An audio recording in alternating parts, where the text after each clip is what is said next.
नमस्कार, मैं हूं रत्ना और आप देख रहे हैं सी न्यूज़ भारत। आइए रुक करते इस खबर की ओर। छतरपुर जिले में स्थित बागेश्वर धाम आने वाले श्रद्धालुओं के लिए परिवहन व्यवस्था को लेकर बड़ी पहल की गई है। अब यात्रियों को टैक्सी किराए में मनमानी वसूली का सामना नहीं करना पड़ेगा। बागेश्वर धाम पीठाधीश्वर पंडित धीरेन्द्र कृष्ण शास्त्री के निर्देश पर टैक्सी किराए तय कर दिए गए हैं।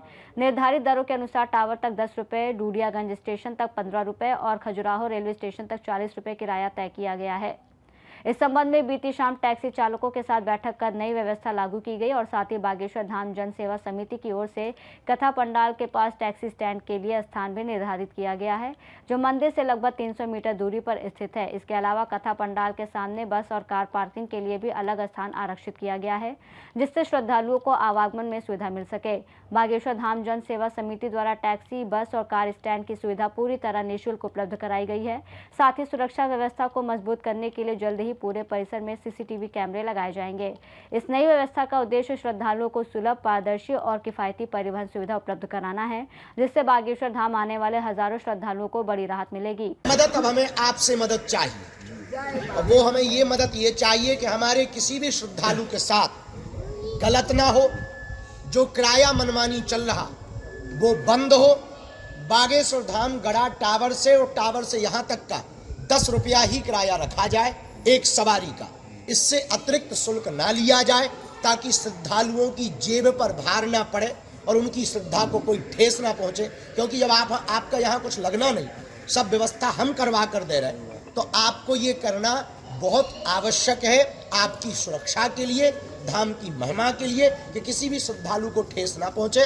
एक फिक्स किराया 10 रुपया गंज टावर से बागेश्वर धाम के यहाँ तक का, एक बार में कम से कम 8 से 10, 15, 20 सवारी बैठ जाती है। फ्री कर देते हैं। चक्कर लेके आओ, उसके लिए आप लोग एक बार हमको पहले लिस्ट जमा करो। हम अपनी तरफ से सरकार के अधिकारियों को निवेदन करेंगे, रेलवे के अधिकारियों को, कि आपका कोई मंथली पास बना दे। ये भी है, मंथली आपका सस्ता हो जाएगा। तो आप 3 महीने का पास ले लो, 6 महीने का ले लो, 1 महीने का ले लो। 1 महीने का जमा करो तो 1 महीने में आपसे पूछा नहीं जाएगा कि आप 500 बार घुसे के 800 बार। आप फायदे में रहोगे और ये हम आपकी मदद करवा देंगे। क्योंकि देखो, सरकार के किसी भी चीज में हम हस्तक्षेप नहीं कर सकते, हम रास्ता दे सकते, निवेदन कर लेंगे आपकी तरफ। आप हमें लिस्ट दे दो, इनको जमा कर देना ऋषि जी को।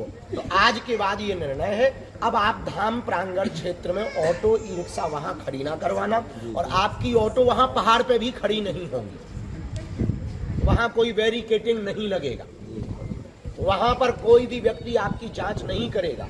कोई भी रसीद धाम के नाम से या संस्था के नाम से, या एक तो कटती नहीं थी, पंचायत वालों से भी हमने निवेदन कर लिया कि नहीं काटना है। क्योंकि जब हम अपनी प्राइवेट जमीन दे रहे हैं और वो भी निःशुल्क दे रहे हैं, तो उनका भी हक नहीं है।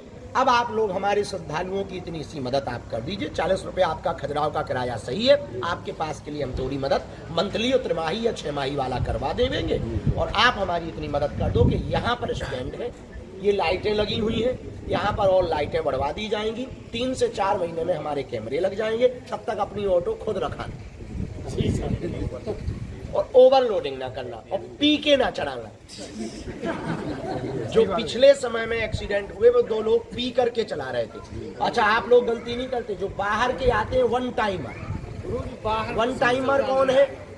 कौन है? जो शनिवार मंगलवार भीड़ भर में आते हैं, वो आते हैं। उसके लिए हम आने वाले दिनों में यहाँ ग्राम पंचायत और आरटीओ साहब की मदद से हम बैठक करके प्रार्थना करेंगे। आरटीओ साहब से कहेंगे धाम आने वाली ऑटो का रजिस्ट्रेशन होना चाहिए कि कौन ड्राइवर है, कौन ऑटो है, उसकी कॉपी आरटीओ साहब के पास जमा होनी चाहिए। ठीक, जो परमानेंट आएगा उसको ये रूल मानना पड़ेगा, नहीं तो भैया परमानेंट एंट्री नहीं मिलेगी। जो चल रही उन्हीं को उपयोग करो। गुरु जी, धाम पे आवे वाली गाड़ी में झंडा और जय बागेश्वर धाम देखो, वो अपनी जय श्री राम बोल जी। गुरु जी, जय श्री राम। मान लो कई लोग विरोधी होंगे हमारे। गुरु जी, हम कह रहे जय श्री राम लिखवाना चाहिए, झंडा लगा लीजिए, जय श्री राम लिखे कम से कम। जय श्री राम तो लिखता रहना। कुछ लोगों को जय श्री राम बोलना है। अच्छा, कोई गलत तो नहीं लगा हमारी बात? क्या ये आप अक्षरशः पालन कर पाओगे? हमारा निवेदन सुनो, आप अक्षरशः पालन नहीं करोगे, हम कानूनी कार्रवाई करवाएंगे। और गुरु का, शिष्य का धर्म है गुरु की आज्ञा का तो कौन कौन चेला हमारी आज्ञा का पालन करेगा? हाथ उठाओ। हम करेंगे गुरु जी। ठीक। अच्छा, अब एक ढाबा वालों को भी मैसेज, जितनी बसें आती उन बसों की भी यही पार्किंग हुई। छतरपुर से सी न्यूज़ संवाददाता कुलदीप सक्सेना की रिपोर्ट। ये नई व्यवस्था श्रद्धालुओं के लिए सुविधा और पारदर्शिता की दिशा में अहम कदम मानी जा रही है, जिससे बागेश्वर धाम आने जाने का अनुभव और अधिक सरल और सुगम होगा। रिपोर्ट में फिलहाल इतना ही। देश और दुनिया की तमाम बड़ी खबरों के लिए देखते रहिए सी न्यूज़ भारत।